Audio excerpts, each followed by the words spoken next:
আজি সমগ্ৰ ৰাজ্যজুৰি অৰুণোদয় ৩.০ৰ শুভাৰম্ভ কৰে অসমৰ মাননীয় মুখ্যমন্ত্ৰী ডক্টৰ হিমন্ত বিশ্ব শৰ্মাই। মুখ্যমন্ত্ৰী ডক্টৰ হিমন্ত বিশ্ব শৰ্মাই আজি খানাপাৰাৰ পৰা এই অভিলাষী আঁচনিখনিৰ শুভাৰম্ভ কৰে। ৩৮ লাখতকৈও অধিক হিতাধিকাৰী পৰিয়ালক সামৰি ল'ব এই আঁচনিখনে। বিহালী বিধানসভা সমষ্টিৰ নিজ বিহালী গাঁও পঞ্চায়তৰ অন্তৰ্গত ১ নং ৱাৰ্ডৰ সাধুবস্তি চেণ্টাৰৰ ৰংগমঞ্চতো অনুষ্ঠিত কৰা হয় এই অভিলাষী আঁচনিৰ শুভাৰম্ভৰ অনুষ্ঠান। এই অনুষ্ঠানত অংশগ্ৰহণ কৰে ১ নং ৱাৰ্ডৰ সহস্ৰাধিক মহিলাই।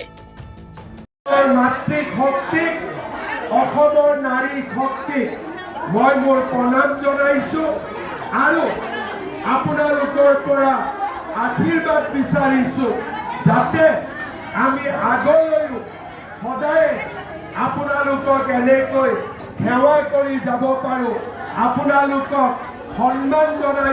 আমি এতিয়া আগবাঢ়িছোঁ আজি অনুষ্ঠানৰ মূল উপলক্ষে এইখিনিতে পুনৰ ক'ব বিচাৰিছোঁ অৰুণোদয় 3.0 হৈছে মাননীয় মুখ্যমন্ত্ৰী মহোদয়ৰ কল্পনাপ্ৰসূত অৰুণোদয় আঁচনিৰ তৃতীয় সংস্কৰণ। মই মাননীয় মুখ্যমন্ত্ৰী মহোদয়ক আভাসী ৰূপত অৰুণোদয় 3.0 শুভাৰম্ভণি কৰিবলৈ অনুৰোধ জনাইছোঁ।